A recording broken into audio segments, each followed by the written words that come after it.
Հունվարի 11-ին ոստիկանության Արարատի մարզային վարչությունում անցկացվեց օպերատիվ խորհրդակցություն, որին մասնակցում էր ոստիկանության պետի առաջին տեղակալ ոստիկանության գեներալ լեյտենանտ Հունան Պողոսյանը։ Օրակարգում վարչության եւ ենթակա ստորաբաժանումների ծառայողների կողմից 2016 թվականի ընթացքում կատարված աշխատանքների արդյունքների ամփոփումներ։ Նշվեց, որ հաշվետու տարում վարչության անձնակազմը վերահսկել է օպերատիվ իրավիճակը, դրական գնահատելով վարչության եւ ենթակա ստորաբաժանումների ծառայողների աշխատանքը։ Հունան Պողոսյանը կարևորեց ոստիկանության հեղինակության ամրապնդման խնդիրը, ինչը հատկապես պայմանավորված է հանրային ծառայությունների մատուցման որակով։ Նույն օրը ոստիկանության պետի տեղակալ ոստիկանության գեներալ-մայոր Սամվել Հովհաննիսյանը մասնակցեց ոստիկանության Արմավիրի մարզային վարչությունում տեղի ունեցած ամփոփիչ խորհրդակցությանը։ Ներկայացվեցին 2016 թվականին կատարված աշխատանքները, միաժամանակ նշվեցին բացթողումներն ու թերացումները, որոնց վերացման ուղղությամբ արվեցին կոնկրետ առաջարկներ։ Հունվարի 11-ին ամփոփիչ խորհրդակցություն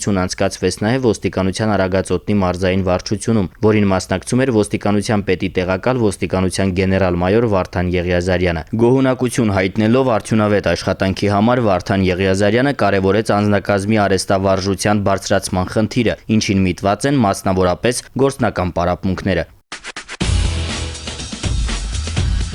Ըստ ոստիկանության օպերատիվ հաղորդագրությունների ամփոփագրերի հունվարի 10-ից 11-ը հանրապետությունում արձանագրված մարմնական վնասվածք հասցնելու 9 դեպքից բացահայտվել է 8-ը։ Արձանագրվել է թմրանյութի հայտնաբերման 1 դեպք։ Բացահայտվել է գողության 17, խարդախության 3 եւ գույքի դիտավորության ոչնչացման 1 դեպք։ Նախկինում կատարված հանցագործություններից բացահայտվել է մարմնական վնասվածք հասցնելու 2 եւ գողության 1 դեպք։ Անցած 1 օրվա ընթացքում հանրապետությունում արձանագրվել է ճանապարհատրանսպորտային 5 պատահար, ինչի հետևանքով 6 մարդ ստացել է տարբեր աստիճանի մարմնական վնասվածքներ։